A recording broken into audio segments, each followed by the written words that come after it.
Winter 1942. The Volga lies frozen beneath a sky of iron. Snow sweeps across the skeletal ruins of Stalingrad, once an industrial jewel of the Soviet Union, now a charred wasteland of twisted steel and broken brick. The wind carries with it the smell of smoke and death, a bitter reminder that this city has become the graveyard of armies. German artillery pounds the shoreline each blast, sending shockwaves through cellars where civilians huddle in fear. Above them, factories burn like torches in the night. The Red October, the barricade, the tractor plant. Once symbols of Soviet industry now stand as fortresses, their shattered walls contested room by room. Streets have become killing zones. Stairwells echo with the crack of rifles. Even the sewers are battlefields. Across the icy Volga ferries, shuttle reinforcements and supplies under constant fire. Men cling to planks of wood when boats are struck, their bodies vanishing into the black water. Yet, still they come. There is no land beyond the Volga, the soldiers whisper to each other, and they mean it. For Hitler, the capture of Stalingrad means more than strategy. It is vengeance and attempt to strike at Stalin by seizing the city that bears his name. For Stalin, it is survival itself. To lose this place would mean losing the gateway to the oil fields of the Caucasus and perhaps the war. The fate of the Eastern Front hangs by a thread. But what neither side yet sees is that this city battered and burning is becoming something greater than a battlefield. It is becoming a crucible, a place where steel is tempered, where human will is tested to its limits. A place where two ideologies will clash until only one remains standing. In the coming months, more than 2 million soldiers and civilians will be drawn into this inferno. Whole divisions will be swallowed by the snow. Hunger, frostbite, and despair will prove as deadly as bullets. And in the heart of the ruins, men will discover just how far they can endure for victory or for survival. This is not just a battle for a city. This is the turning point of the Second World War. This is Stalingrad, summer 1941. The German war machine unleashes Operation Barbarossa, the largest invasion in history. 3 million Axis soldiers cross the Soviet frontier, supported by 3,500 tanks, 7,000 artillery pieces, and over 2,000 aircraft. Whole nations march under Hitler's banner: Germans, Italians, Hungarians, Romanians, Finns. Their goal is nothing less than the destruction of the Soviet Union. In weeks, the Wehrmacht surges hundreds of miles across the steppe. Cities fall like dominoes: Minsk, Smolensk, Kiev. By the autumn, millions of Soviet troops are killed or captured. The Red Army reels backward, bloodied and broken. It seems that the Soviet colossus is crumbling. But then the first great reversal, Moscow. As winter 1941 descends with merciless cold, German troops freeze in their trenches. Supply lines snap under snow. Engines seize, rifles jam, and morale falters. The Red Army counterattacks, throwing the invaders from the very gates of the capital. The Blitzkrieg, the lightning war, has met its first thundercloud. Hitler, furious yet undeterred, recalibrates his ambitions. If Moscow cannot be taken quickly, then the South will yield what he desires most: oil. The Caucasus, with its vast reserves of fuel, becomes the new objective. Without it, Germany's tanks, planes, and factories will grind to a halt. In 1942, Case Blue has launched a sweeping summer offensive aimed at both the Caucasus and the Volga. On the road to that oil lies a city of steel and smoke, Stalingrad. With 500,000 inhabitants, it stands as both industrial hub and transportation lifeline. The Volga River, broad and unyielding channels, vital supplies north and south. To seize it would strangle Soviet logistics. To hold it would anchor the southern front. Yet Stalingrad's value is not merely material, it is symbolic. To Hitler, capturing the city named after his enemy was a personal triumph, a blow to Stalin's prestige. To Stalin, defending it is a matter of survival and pride. Retreat is forbidden. Order number 227 thunders across the ranks. Not one step back. NKVD units patrol the rear, executing deserters. The city itself braces for the storm. Civilians dig trenches, lay mines, and prepare shelters. The factories, still running, produce weapons that will soon be fired within their By late summer 1942, German armor rumbles across the steppe, closing in on the Volga. Stalingrad waits its skyline, soon to be drowned in fire. The armies are moving, and the greatest urban battle in history is about to begin. But within this looming inferno, no one yet realizes the hunter is already walking into a trap. Summer fades into autumn 1942. On the endless steppe, two visions of war collide. For Hitler, the prize is decisive victory, seize Stalingrad, then strike into the Caucasus oil fields, starving the Soviet Union of fuel and breaking its spine. For Stalin, the order is simple: hold the city at all costs, whatever the sacrifice. The German 6th Army under General Friedrich Paulus advances with confidence. Nearly 270,000 men, 3,000 artillery pieces, and 500 tanks form the core of his force, supported by the 4th Panzer Army to the south. The Luftwaffe promises to pound the city into submission, boasting that a single day's bombardment will break Soviet resistance. To the German High Command, this is a campaign of annihilation. Facing them is the Soviet 62nd Army commanded by General Vasily Chuikov. Its strength is far smaller, 180,000 men, and barely 400 tanks. Reinforcements arrive in trickles across the Volga, ferried under constant shell fire. For Chuikov, defense is not measured in miles, but in meters. Not one step back becomes his creed. His men ordered to fight for every floor of every building. Stalingrad itself is prepared as a fortress. Factories are converted into strongholds. Apartments are barricaded, their stairwells turned into choke points. Snipers wait in shadows, hunting Germans one by one. Anti-tank guns are hauled into factory halls to ambush panzers at point-blank range. Soldiers memorize the layouts of sewer tunnels, preparing to strike from beneath the earth. For Stalin, this is not only a battle for territory, but for morale. Losing the city that bears his name would be unthinkable. NKVD troops enforce discipline with ruthless efficiency. Civilians are drafted to build defenses, dig trenches, and produce ammunition. Women and children work side by side, with soldiers forging the weapons that will soon echo in their very streets. Hitler, meanwhile, grows impatient. He demands that Paulus take the city quickly, confident that Soviet resistance will collapse once the factories fall. But Paulus is cautious, methodical, an organizer, not a gambler. He underestimates both the will of the defenders and the trap that is slowly tightening around him. The two armies stand poised for a confrontation unlike any seen before. This will not be a war of sweeping maneuvers, but of attrition. Not battles across fields, but duels for staircases, bedrooms, and factory machines. In the ruins of Stalingrad, the very landscape has become a weapon. Every wall is a shield, every shadow a sniper's nest. And soon, this city will devour men by the tens of thousands. August 23, 1942. The sky above Stalingrad darkens with the roar of engines. More than 1,000 German bombers descend their bays, opening like steel jaws. Within hours, the city erupts in fire. Entire districts vanish beneath the bombardment.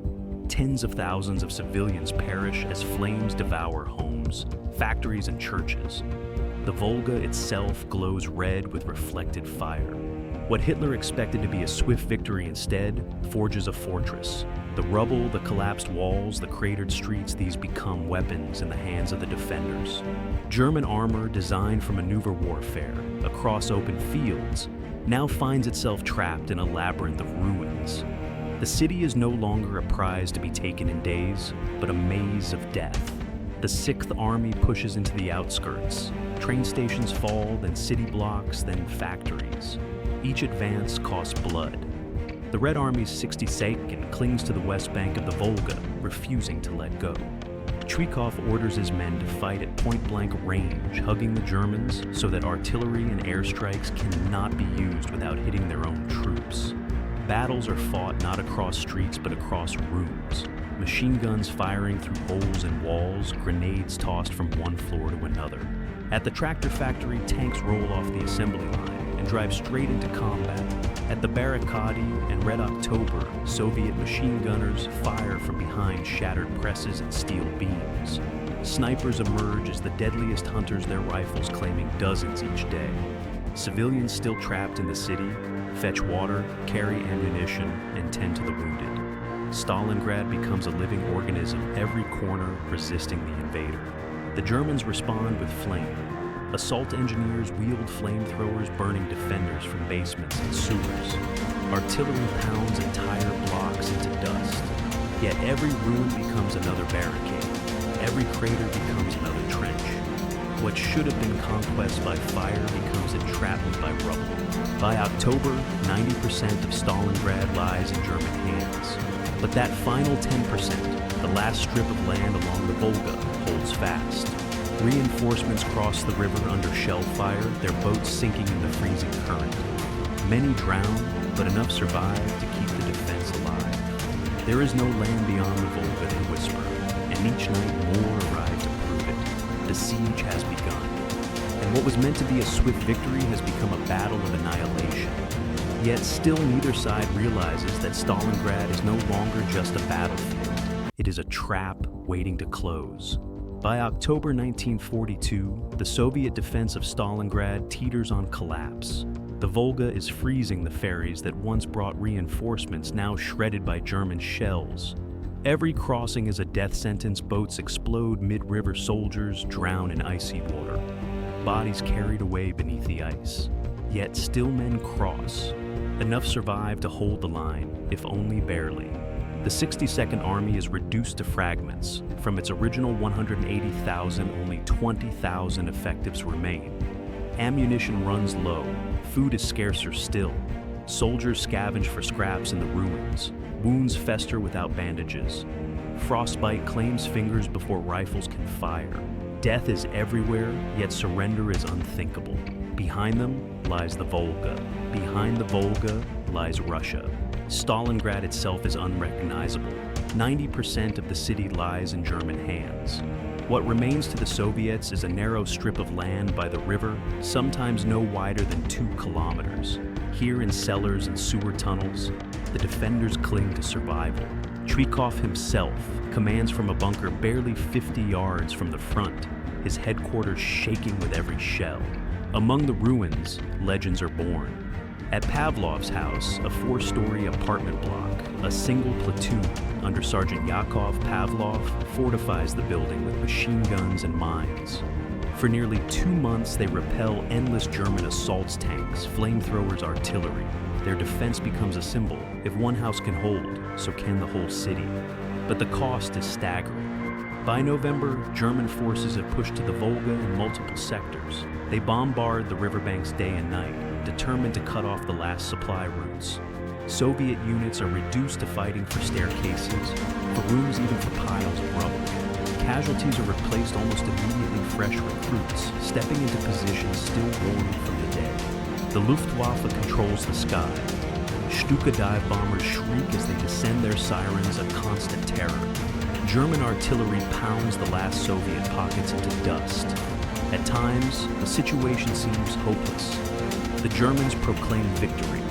Radio Berlin announces that Stalingrad has fallen. But inside the ruins, the defenders still endure. Chuikov's men dig deeper into the rubble burrow, further into the earth. They fight not for kilometers, but for meters that deny the 6th Army its triumph. Stalingrad should have fallen.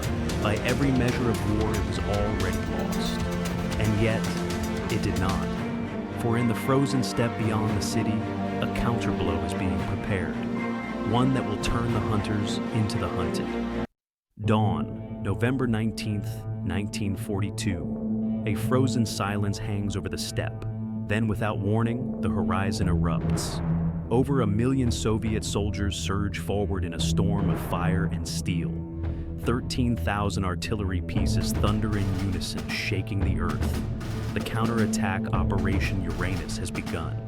The plan is bold, almost audacious. Rather than smash headlong into the German 6th Army in Stalingrad, the Soviets strike its flanks. These positions are held not by Germany's best, but by its allies, Romanians, Italians, Hungarians, poorly equipped, poorly trained, and stretched thin across the steppe. Against the Soviet onslaught, they collapse almost instantly. From the north and south, vast pincers of red advance. tank armies spear through the snow, their T-34s smashing through defensive lines. Infantry follows in waves, bayonets glinting in the pale sun. Romanian units break and scatter. Thousands surrender. In some places, German officers beg their allies to hold. In others, they flee alongside them. For Paulus, the shock is total. Within days, Soviet spearheads drive over 50 miles deep, their pincers closing near the town of Kalash. On November 23rd, the jaws snap shut. The encirclement is complete. The mighty 6th Army, over 300,000 men, is trapped inside a vast pocket centered on Stalingrad. The hunters have become the hunted. Inside the city, German soldiers continue fighting unaware, at first that the trap has closed. When news arrives, disbelief reigns. Surely the Führer will order a breakout. Surely the Luftwaffe will supply them. Hitler, however, refuses retreat. He commands Paulus to hold his ground, declaring, "The 6th Army will stand fast. Stalingrad will be held." Meanwhile, Soviet propaganda blares across the front. "Paulus, your army is surrounded. Lay down your arms." But the 6th Army digs in. They are not yet broken. Still, the reality is grim. Supplies that once came by rail must now be flown in by air, an impossible task in the Russian winter. The pocket consumes 700 tons of supplies a day. The Luftwaffe can deliver less than 100. Hunger and frost begin their slow assault. What began as a siege of Stalingrad has become something new, a siege of the besiegers. The tide of war has shifted.